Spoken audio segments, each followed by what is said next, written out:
Dear students, today welcome to Ray Academy. Today we are studying the chapter on cash flow statement. और आज पढ़ेंगे calculation of operating profit before working capital changes. Question है from the following information calculate operating profit before working capital changes. यहाँ पे exact है calculation of the operating profit before working capital changes for the of company का नाम लिखो. यहाँ पे है नहीं तो डैश छोड़ दो. एंड ईयर भी नहीं है तो for the year ended 31 March 2000 something वो भी नहीं है तो उसको डैश. तो पर्टिकुलर्स डिटेल्स अमाउंट का यहाँ पे 3 कॉलम बनाओ जैसे यूजुअली बनाते हो. और क्वेश्चन में फर्स्ट लाइन दे रखा है net profit before tax and extraordinary items. First line net profit before tax and extraordinary items 4,47,000. This is given, ये दे रखा है. Add adjustment for non cash and non operating expenses. जो item है non cash, हम cash में नहीं पे करते, जैसे डिप्रिसिएशन हो गया हम कैश नहीं देते. Loss on sale of fixed assets cash नहीं देते. Non operating loss on sale of loss in fire abnormal loss, तो उसमें हम ये नॉन ऑपरेटिंग आइटम है, ये सारे ऐड करेंगे. और लेस नॉन ऑपरेटिंग और नॉन कैश इनकम वो लेस कर देंगे.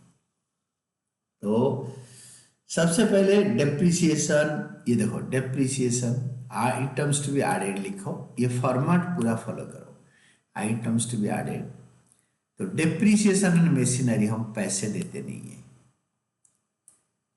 तो दूसरा है इंटरेस्ट ऑन बोरोइंग्स, उधार लेकर इंटरेस्ट पे कर रहे हैं, ये नॉन ऑपरेटिंग.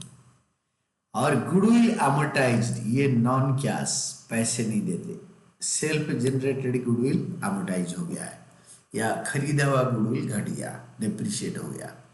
तो डिप्रिसिएशन के जो अदर मीनिंग होते हैं अकाउंट्स में, गुडविल या इंटेंजिबल एसेट में that is amortized. Then loss on sale of furniture, furniture बेचने में लॉस हो गया, loss on sale of furniture 18,000. Loss on sale of furniture 18,000. तो ये सबको ऐड करके हम क्या करेंगे ना, फाइनल कॉलम में लिखेंगे यहाँ पे. तो दैट इज 1,37,400, 4,47,000, 1,37,400. ये दोनों को ऐड करके इधर आएगा. This is balance. या कुछ मत लिखो. Less items to be deducted.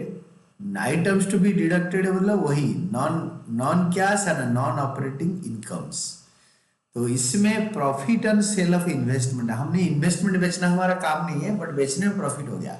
Loss होता तो इधर आता, प्रॉफिट हो गया तो इधर आएगा 12,000. और एक है that is interest and dividend received on investment 27,600. Interest and dividends received on investments. और एक है यहाँ पे premium and redemption of preference shares और डिवेंचर्स. ये मैंने लिखा है, क्वेश्चन में देखा है premium and redemption of preference share. जो प्रेफरेंस शेयर्स हम रिडम्पशन करेंगे, जो डिवेंचर्स से रिडम्पशन करेंगे, उसके ऊपर जो प्रीमियम देंगे वो क्या होगा, इसके लिए नोट लिखेंगे, वो आएगा नहीं. क्यों? Note, premium on redemption of preference shares और डिवेंचर्स आर करेंट लायबिलिटी, क्योंकि इसी साल रिडम्पशन करना है. And payable when preference shares and debentures are redeemed, इसी साल पे हो जाएगा करेंट ईयर में. तो इसलिए यहाँ नहीं आएगा, यहाँ नहीं आएगा, यहाँ नहीं आएगा. तो इस ये दोनों को ऐड करके अभी फाइनल कॉलम में इधर दिखाओ, अमाउंट कॉलम में. तो दैट इज 39,600. इससे इसको लेस करके you will be getting final answer.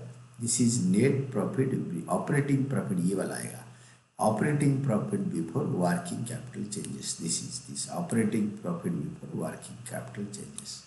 ये आपके 5,44,800 था और this was your answer also. तो ऐसे ही करना है, बस आपको अच्छी तरह समझना है and you have to solve the practicals.